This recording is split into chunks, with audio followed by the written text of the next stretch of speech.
Hello, this is Jeff Gaudiosi, and you're on misplacedstraws.com, where music comes to life. My guest today has been a fixture on the New Jersey music scene for decades. He's just released his latest single, Shattered, and his record, The Whole World Awaits You, will be out on July 9th. You may also know him from his other gig as the guitarist and musical director for Little Steven and the Disciples of Soul, among many other credits that we'll talk about. But here to talk about all of it, Marc Ribler. Welcome, Marc. Thank you, Jeff. Thanks for having me, man. My pleasure. So let's start with this upcoming record, The Whole World Awaits You. What's sort of the history behind these songs? Is it stuff that you've been working on over the years or things you wrote just in this downtime of the pandemic? There's probably only one song, and it was actually the last song that we put on the record. And it was a suggestion of Steven's.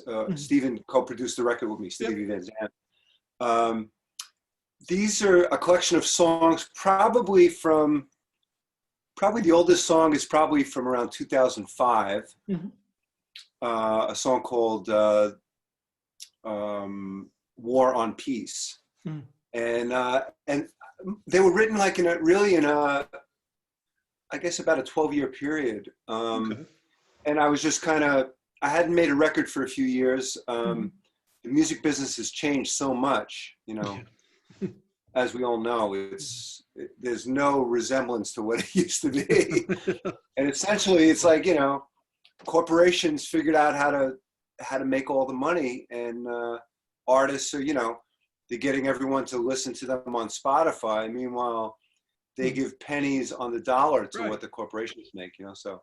But not to digress, but so the songs, the first single, Shattered, was something I wrote. I used to go to Nashville in the 2009, 2010, 11. I would go down every couple months and do these writing hits with different songwriters and artists down there. And Shattered was a song I wrote with a Nashville writer by the name of Christina Aldendiefer. That is the only co-write, that and actually something that Steven co-wrote with me. He added a great part to a song called Fly Away. As we in the process of co-producing the record together. He had this idea and I thought it was great. So I made Steven a co-writer on that song.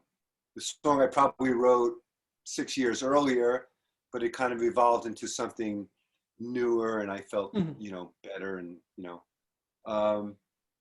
so the songs were written like in like a 12-year period, and I went in to record the record in 2017.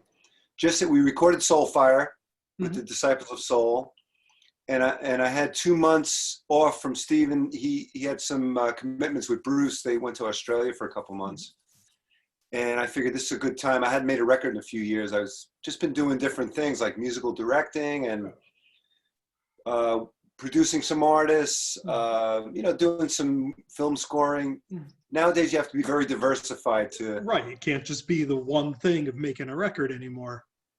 Exactly. And, unless you're fortunate enough to have a smash, it's really, it's challenging, but I guess I'm fortunate in that I've always done a lot of things as a musician, and as a writer. So in the last 15 years, I've really kind of had to diversify even more, So anyway, we went in 2017 to record this we recorded 3 songs in 15 days at this place, Shorefire Studios in Long Branch. And I did some preliminary mixes, and then got really busy with Steven touring for 3 years, so didn't get a chance to get back to it. And you mentioned how Steve co-produced the record and helped arrange a couple songs. Is there a different dynamic when the two of you are working on your songs as opposed to when you're working on stuff for the Disciples of Soul? That's a great question. Yeah, Steven is extremely hands-on with his own music, and any other, like I played on Darlene Love's record that Steven produced. Steven's very, when it's music that he's producing solely, he has very strong ideas about what the arrangement should be, what the instrumentation should be. So my job when working on Steven's songs is making sure we have the right musicians to have his vision come across as good as possible. And just kind of really organize the sessions. You know, like I did co-produce Summer Sorcery and Soulfire with Steven, but more so, you know, Steven's really like the sole arranger with his music. Right. And I would give input, but it's really, you know, so the difference being when he really liked, I sent him some music just before the pandemic, just as the pandemic started. He asked me what I was doing. And I said I was finishing up my record. We were on the phone, like we hadn't spoken in a few weeks. And he's, you know, I sent him the music and he said, I have some good news and I got some bad news. So I go, okay, well, give me the bad news. He says, well, let me give you the good news. So the good news is I love a lot of these songs. And he says, the bad news is I think, you know, I'd like to work on some of it with you and maybe strengthen a few things here and there. I said, the bad news is the great news. Right, you don't say no to that. Yeah. Exactly. It's all sensational news, you know. Plus, you know, Steve, I know how brilliant Steven is, and he's such a historian. And I mean, a lot of my music has a retro, you know, throwback essence to it. You know, the music that I grew up listening to. And there's so much common ground, and we've worked together so much in the last 7 years that it was just the medicine I needed for the pandemic, for his input on my record, you know, and finishing it out. Yeah. And as a musical director, and you know, you've been with the Disciples of Soul for a couple of records now, but as you said, you've also done the same kind of job with Darlene Love, with a guy that I've been fortunate enough to interview a couple of times, Bernard Fowler, who I absolutely love. Yes. You know, is your mission to ensure that the live sound matches what we hear on the record, or are you also looking to maybe add something to what's played live that may not have been on the record? Well, I think it's very important to capture the essence of what's on the record. In some cases, you want to reproduce things exactly the same, you know, just because the arrangement, some arrangements are like Shakespeare, right? Where, you know, you can't really mess with them. And other things, other songs, even songs I did with Darlene, where maybe there was a solo or a guitar solo on a record, and it was just a simple 8-bar, you know, standard, you know, amount of time. In a live setting, the energy or the muse may dictate that, well, this needs to be a longer solo, or maybe, you know, as you're playing the outro of the song, Darlene is singing and wailing, and, you know, and the guitar needs to kind of interact with her, or it needs to be a drum breakdown in the middle for something, you know. So live is very different. So I think that an audience wants to hear, I think they really want to hear their favorite melodies. You know, they want to hear the things that turn them on about the songs. But I think there's a license to take things to other places live, you know, and to expound upon, you know, the essence of something. And does it help when you have somebody like Steve Van Zandt or Darlene Love or Bernard Fowler that have the faith in you to give you that ability to say, yeah, we need to change this for the live setting? Yeah, it's, I mean, you know, I'd done a few gigs with Bernard. When I first started working with Bernard, Charlie Drayton was MDing. He was the musical director of a couple gigs. And Charlie went out of town, and Bernard asked me if I would put a band together. And he just put out Tabura. He just put out his record, Tabura. And yeah, I mean, just to, you know, when someone puts that faith in you, you know, it certainly, you know, it gives you come from a place of, you know, it puts you in a place of like strength and confidence that they, you know, they are connecting with what you can bring to the table. They feel it would be an asset. So, you know, when someone like Darlene I think when Steven called me to be Darlene's musical director and put her band together, he had faith that I would get the right players and really make sure that his arrangements were played as close to, you know, perfection, whatever that means, as possible. Yeah. And same with when I put Steven's band together, Yeah. it was getting people that really are the appropriate people. Like, you could have 10 great musicians, but maybe only 2 of them are right for a certain project. Exactly. Not everybody's right for every song. Yeah. Exactly. Yeah. Not everyone's right for everything. Yeah. And so you need to be able to discern that at all times. Yeah. And now you really seem to have found, you know, your sound and your groove, both in your solo career and your work as an MD. But you really have a varied background. You start off more kind of in the hard rock and metal world. I mean, with people like Lee Aaron and Helix and Bonfire and Harem Scarum, you know, and all the others. When you look back on those songs, especially your work with Mitch Malloy, do you see a natural evolution to where you are now, or was it kind of a stop and pivot in a different direction? Well, you know, when I was working with these hard rock, so there's 2 things that took place. First of all, when I was a kid, I just wanted to be a great guitar player. All my energy went into that.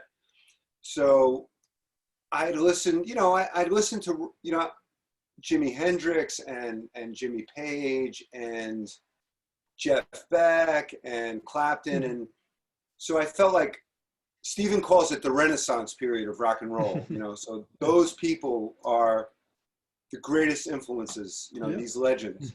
And I was fortunate enough to grow up in that time. And so I studied their guitar playing, and not that I was so much a hard rock, you know, I liked hard rock, but I also liked jazz, and I liked soul music, and I like country, you know, country western. I just love a pretty broad spectrum of music. Right. The thing that I grew up emulating my guitar heroes and literally, you know, taking the records and learning their what they played note for note. You know, I would slow the record down to half speed and learn these intricate solos. But also I grew up listening to pop radio in Brooklyn, a station called WABC. And the thing that, you know, growing up in the late 60s and 70s with this radio, everything that was on the radio was memorable. You would walk away singing it as soon as you heard it. So I grew up with really strong melodies. You know, I mean, the Jackson 5 and the Rolling Stones and James Brown and Brazil 66. And so it was such a broad spectrum, you know. And, you know, Mac Davis and, you know, Waylon Jennings and Jimi Hendrix, you know, and the Beatles. So melody was very important. So when I became a songwriter, I just wanted to be great at it. And I just kind of stopped performing for a couple of years and just devoted all my time to really the craft of writing. And then I met this guy, Barry Bergman, who came out of the publishing world. He was involved with Meatloaf and AC/DC. And I met him at a session. I was playing guitar, and I was very young. I was like 21 when I met him. And I played him. He wanted to hear some songs that he heard that I was writing songs from his producer that he managed, this guy, Steve Scharf, that was producing the sessions. So I met with him at his office, and I played him some songs, and he said, I hear a lot of potential here. He said, just keep doing it. Just, you know, write 10 more songs, bring me 10 more songs, you know? So I felt like I had someone in the industry I could bring my songs to. And when he felt like I had something, he started shopping them to the labels and to producers and artists. And my first cut was with Lee Aaron. And the thing that a lot of these hard rock bands needed was radio songs, like melodic. Exactly, yeah. They were very good at writing what you would call an album track, something that was maybe suited to their sound, but they kind of, a lot of them were deficient in hooks. Yeah. So a lot of these bands that I work with, I would just draw on kind of my pop sensibilities that I kind of developed growing up as a kid, listening to great melodies and great songs on the radio, you know, and was able to instill that in those songs, you know. Yeah, and it shows. It's funny. Getting ready for this, I was listening back to some of those, you know, especially that first Mitch Malloy record, which is always a favorite. Yeah. And when you hear your songs, you can hear your melodies in them compared to the rest of the record. So it's a very distinct, the way you just explained it is perfect. You're like, yeah, those are the songs you remember are the melody driven tracks. And then you have the rest of the album tracks. Yes, it's just very important to me that when I hear a song, if I'm producing an artist, and they'll play me a bunch of songs, I'm very inspired when I listen to the song once, and it's kind of like, you know, like an earworm, you know, it's like, it stays with you for some reason, and it's kind of, sort of like an undefinable thing about it. It's sort of a primal thing that happens, And getting back to the new record, the title, The Whole World Awaits You. I mean, it strikes me as just being the perfect sentiment for right now, because, I mean, as the pandemic sort of crawls to an end, it's literally like the world awaits all of us to get back out there and do what it is we're going to do. I mean, what does it mean to you, the title? Yeah, Jeff, you say exactly the sentiment that that resonates for me also. It's a song that I had laying around, and it was the first song that Steven, like, you know, when I played him these songs, he kind of jumped up and down. It was his suggestion to name the album that, you know, and I thought it was perfect, you know. It's just good to have that. I've always produced a lot of my music by myself. Yeah. My first record I co-produced with my buddy Rich Mercurio, who plays drums with the Disciples. And, but I just felt like exactly that, man. It's like, we don't know what is going on right now. It's like, you know, I started working on, as I mentioned, the record with Steven during the lockdown.